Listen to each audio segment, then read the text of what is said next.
मित्रांनो, माझे नाव श्रुती शिवराज समोर आहे. मी इयत्ता 7वी वर्गात शिकत आहे. माझ्या शाळेचे नाव जिल्हा परिषद माध्यमिक शाळा पानकनेरगाव आहे. आमच्या शाळेमध्ये एक वाचनालय आहे आणि त्या वाचनालयामध्ये खूप सारे पुस्तके आहेत. मी त्या पुस्तकामधून हे एक पुस्तक घेतले आहे. या पुस्तकाचे नाव आहे चिवताई आणि सुरवंट. या पुस्तकाची किंमत आहे 40 रुपये. हे पुस्तक खूप छान आहे. या पुस्तकामध्ये चिवताई आणि सुरवंटाची गोष्ट सांगितलेली आहे. ती मी गोष्ट तुम्हाला सांगणार आहे. एका जंगलात चिवताई आणि सुरवंट राहत होते. ते दोघे मित्र होते आणि एके दिवशी चिवताईला खूप भूक लागली होती आणि ती तिकडे तिला भूक लागली होती म्हणून ती तिचे तिला काहीतरी खाण्यासाठी शोधायला निघाली होती. तिला खूप भूक लागली होती, परंतु तिला काहीही खायला मिळाले नाही आणि ती खूप दमली होती उडून आणि ती एका मोठ्या झाडावर बसली.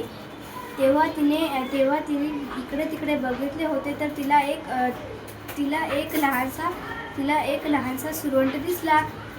तेव्हा तिने जोरात उडी मारली आणि त्याच्याकडे गेली तर सुरवंट म्हणाला, थांब चिवताई, मला तू सध्या खाऊ नकोस, कारण मी सध्या लहान आहे आणि तुझी आता भूक भागवणार नाही मी. आता मी 2-3 दिवस हे असे पाने खातो आणि तू नंतर मला खा. तर चिवताला त्याचे म्हणणे पटले नाहीत, कारण तिला वाटले ते जर इथून गेला तर सुरवंटाला ती म्हणाली, नाही, तू जर इथून गेला तर मग मी काय खाऊ. तर सुरवंट म्हणाला, नाही, मी इथून जाणार नाही. मी आता पाने खातो आणि नंतर तू मला खायला ये. तर त्याची म्हणणे चिवताईला आवडले आणि ती तिथून निघून गेली आणि दुसऱ्या दिवशी परत आली सुरवंटाकडे.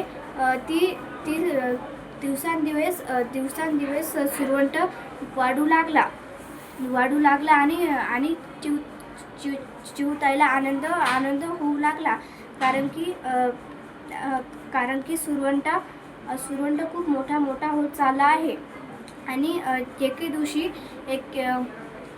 दिवशी चिवताई आली त्याच्याकडे आणि तिला सुरवंट दिसला नाही. तर ती म्हणाली, सुरवंटा, तू कुठे आहेस. तर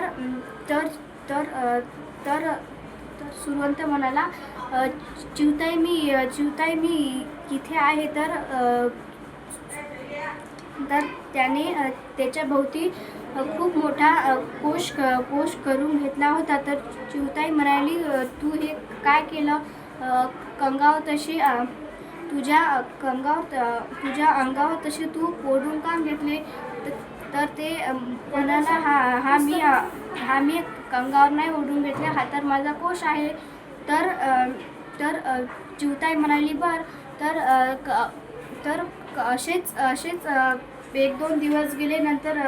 नंतर आठवडा गेला. तर नंतर चिवताई आली आणि म्हणाली, नंतर आली तर तिला तो फुलपाखरू दिसला. नंतर तो फुलपाखरू झालेला दिसला आणि नंतर त्या फुलपाखराला बघून चिवताईला खूप आनंद झाला आणि नंतर सुरवंटाने खूप मोठी भरारी घेतली आणि चिवताईला खूप मोठा आनंद झाला आणि चिवताईने पण खूप त्याच्याबरोबर खूप मोठी भरारी घेतली. धन्यवाद.